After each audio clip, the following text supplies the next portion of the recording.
a little bit of a different setup today because we are in the thick of summer right now. And if you are a parent and you work from home and you have little kids, you understand that it is the most difficult thing in the world to find some space where you can get some quiet and get some privacy. So I do have my own office, but they are just bumping in and out, and my office is right outside the kitchen. You're gonna see a lot of videos in my car this summer. It's pretty much the only place that I can actually get some quiet. We're just gonna be tucked away in here for a little bit to make this video. One of the worst feelings was when I knew the relationship was over, but in my head, I still kind of imagined what it would be like if we actually got back together. Like, I actually thought after everything that he had did, what if he came back? What if he apologized? What if he wanted to work things out? Even when I blatantly knew that he wasn't coming back, my mind still played tricks on me. Then of course I immediately judged myself because the thought was, why would you even want this person back after everything that they did to you? After all the pain they put you through, after everything that they said, after everything that they did, why are you even contemplating that? Why are you even thinking that? And this is a safe space. You can be honest with yourself because I know that that's you. Because when you go through this kind of abuse, it really messes with your mind. All of this is happening is so incredibly fast.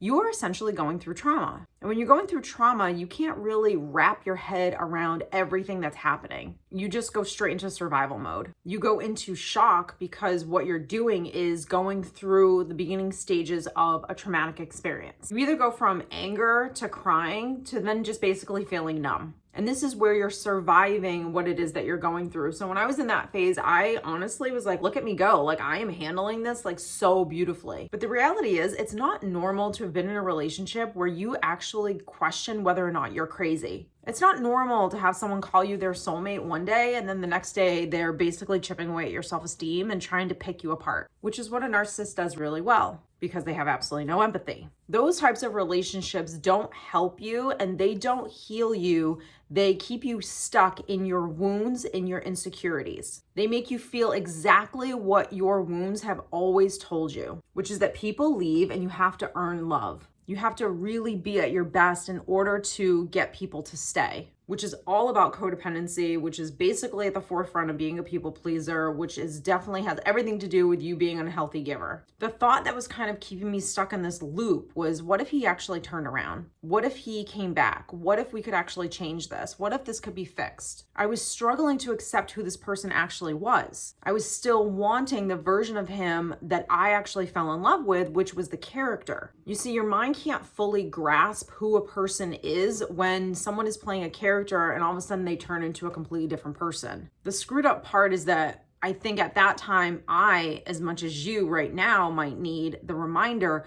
that I wasn't really mourning or missing the person. I was missing the version of that person that I wanted them to be, or maybe that they even like portrayed to be, how they actually treated me and how I felt in that relationship. That's a big thing of healing when you're dealing with someone who's codependent, maybe like yourself, or has a lot of wounds like we all do. You're so focused on that person picking you that you're not really sitting in the fact of, let me look at who you are, and is this a person that I actually want to be in a relationship with? Not the fantasy version, the real version of who this person is. That's cognitive dissonance. That's that little mind trip that you have in your head sometimes where you're like, well, wait a minute, you were this person. And so you just cling to that person. You want that person back. And it's hard to accept who a person is today and that they've changed or they took the mask off or whatever analogy works for you, but they're not that person. That just takes time in order to be able to accept that and start to come to that realization. But once you do, then, and you're working on yourself, what you're trying to do is take a step back and ask yourself, is this the person that is good enough for me? When you're healing, you start looking more at how this person treated you and how you felt around them versus them seeing you and valuing you and respecting you and picking you and choosing you. The reason why I wanted this person back, aside from the fantasy version of who I thought this person was and trying to get back to that like dream and all those other things, let's just get to like the real nitty gritty. This is the unconscious, way deep down that you really got to pull through. I wanted this person to fight for me. That was the wound that was inside of me. I wanted this person to not give up on me. I was more concerned with him showing me that I was worth it instead of me actually looking at him and deciding if he's worth it. And that answer, if I really asked myself that question, was going to be a hard no. And it wasn't just because he left and he didn't choose me, which, by the way, though, that is a valid reason in and of itself. It was how I always felt around this person. Again, go past the surface level stuff. Go past the, we have great times together. We went on this trip together. We can laugh on the couch together. You can,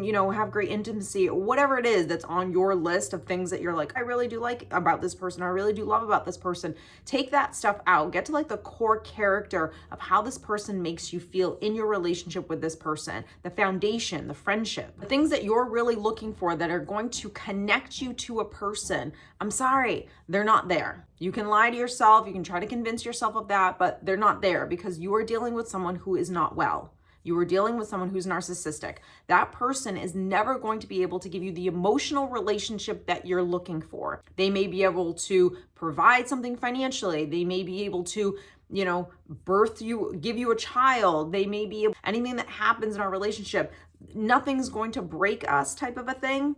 This is not the person. The truth is, when you're wounded, you want this person to come back. You want them to turn around. There's a possibility of you even wanting to work it out because you want them to show you that you're enough for them to change. And that's your wound because no one's going to change for you. And wanting someone to change just means that you are still unhealed because when you're healed, you understand that someone changing actually has absolutely nothing to do with you. That someone changing in order, and I don't care what you say in the comments, someone can say, absolutely no, I change because I really value that person. Right, you may want to change, you may have the desire to change because you're going to get something out of that, which is maybe a great partner, or maybe that, you do want to be, you have to want to actually be that person because to change takes serious work on your part. So the individual has to do the work. So you're not going to lose 50 pounds because someone said, hey, you would look really great if you lost 50 pounds. You have to have the desire to want to lose the 50 pounds.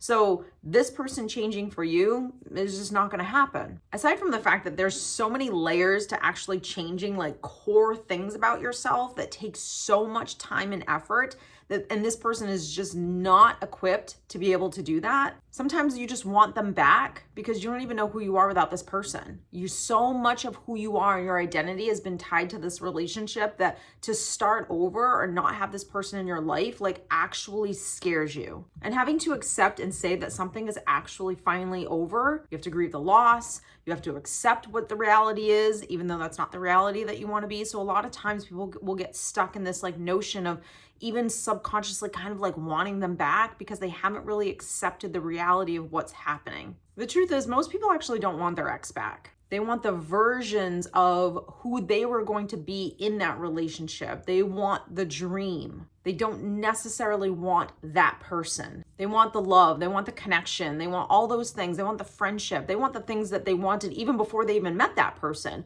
That's what you need to remind yourself of because you can get really confused and think that it is about this person when it's actually not. It has nothing to do with this person. It has everything to do with you and what it is that you desire and the wounds that are still going on inside of you. Thank you guys so much for joining me on today's video. Thanks so much for hanging out in my house while the kids are outside in the pool. And I'm actually thankful no one has screamed at all during this video. No one made any noises next door in the house. So that was a win for today. I hope you guys are well. Thank you so much for joining me. Don't forget to subscribe. Follow me down on social. I'll link everything down below and I'll see you in the next one. Take care. Bye.